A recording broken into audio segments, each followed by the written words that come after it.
Now, PPI nuisance calls are driving you mad, then be warned, you're probably about to get a whole lot more of them. Martin is here to explain, but this may be the final time we do this. Well, what's happened is the regulator, the FCA, has said that there is a deadline on PPI reclaiming. Now, that's the 29th of August 2019. Oh, good gracious. So it's quite a way away. But that isn't a reason for not doing anything now. In fact, what's going to happen is come this August, there's going to be a massive publicity campaign which will likely clog up the system, which is why I'm here to warn you, if you think you may have PPI, frankly, even if you don't, you should be checking.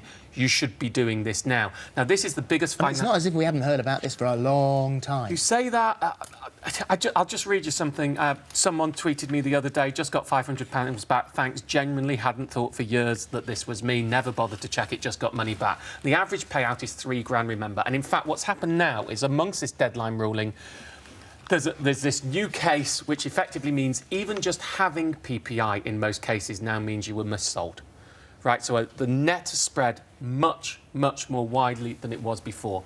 And let's go back to this is the biggest financial scandal in UK history. £20 billion has been paid out so far. At least I suspect £30 billion will be paid out before this closes.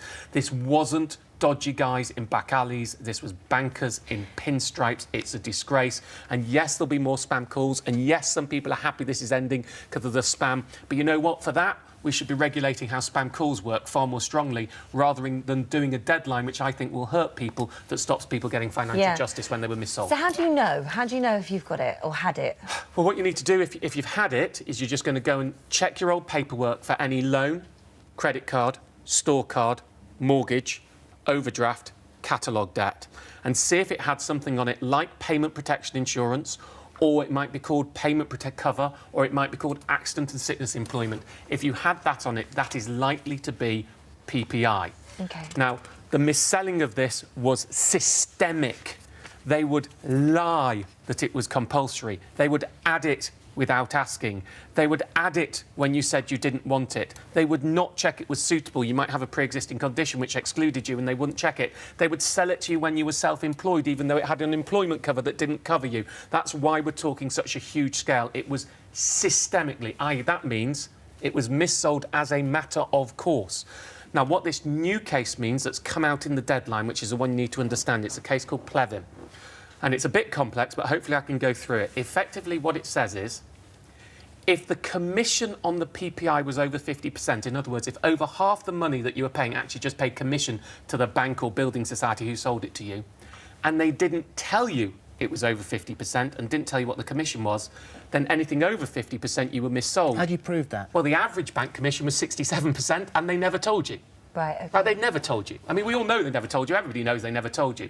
So even if you were sold it correctly and they made sure everything was right to you, if the commission was over 50% and they didn't tell you, you were entitled to that gap back, and in almost every bank-sold loan case, at least, it was well over 50%, which means millions more people are now caught in the net. Now, the other big message I have to give on this, you do not have to use a company. You do not have to pay to do this.